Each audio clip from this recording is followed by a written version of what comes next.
Сыйкыды күзгү. Менден сулуу хан эшчеде жок деп айт. Башка вариант жарабайт.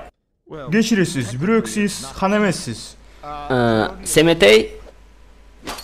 Эмне дейсиң? Жок, мен айтайын дегеним, сиз азырынча хан эмессиз. Хан болуш үчүн сиз ханшага үйлөнүшүңүз керек. Уланта бер. Анда эмесе, баштайлы. Азыр сиздин назарыңызга дүйнөнүн эң сулуу кыздары тартыланат. Алардын ичинен абдан сулуусун тандалган сиздин ишиңиз. Эми көңүл бургула, мынакей алар. Номер 1. Татынакай түштүк кыз, үй жыйнайт, кир жүйүт, көшүнөн ашты сон басат. Бирок өгөйүнесинен кор көрөткөн.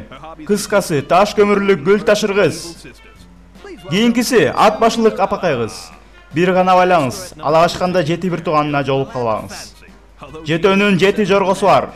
Эмне деп айтам, жакшынакай, көздөрү бакыракай, каардай болгон апакай. Бирок чилдеден тоң калыптыр, анын жүрөгүн эритиш абдан кыйын болот. Жана акыркысы, те алыста коштук кыз. Ал Сулайман тоодогу мунаранын эң үстүнкү бөлмөсүндө камакта отурат. Мунаранын тегерени болсо оозунан өрт жалындаган ажыдар кайтарат. Күчүңүз жетпей барса, 101-ге чалыңыз. Кыздын аты болсо Фиона. Азыр болсо баалап ойлонуп көрүңүз. Кайсынысын тандайсыз? Номер 1, номер 2, номер 3. Азыр шашпа. 1, 2, 3. Üçüncüde tandаңыз мырза. Эмне дейсиң? Макул. Номер 3. Фаркуат мырза, сиз тандаган кыздын аты Фиона.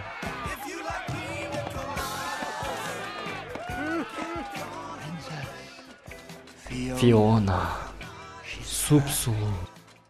Эми калган иш желдеттен бирөөн жеп. Унта электе мырза, хан. Дагы бир нерсе айтышым керек эле сизге. Ал түн ичинде Унчукпа.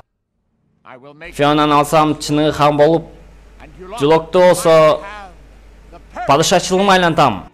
Желетте, Эржиттенге чогулта бергиле. Таймаш өткөрөбүз. Көрдүңбү мынакей Жылок, айттым беле ушул жакта деп. Айтса ишенбейт да. Анда Фаркуаттын Аксарайы могуго дейм. Мынчалык тамды менден коркуп салдырганбы? Кой тур, мени күтүп тур.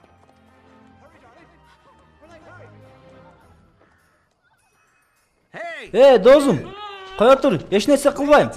Курсагым ток эле, коркпо. Бир нерсе сурайын дедим эле. Бир нерсе.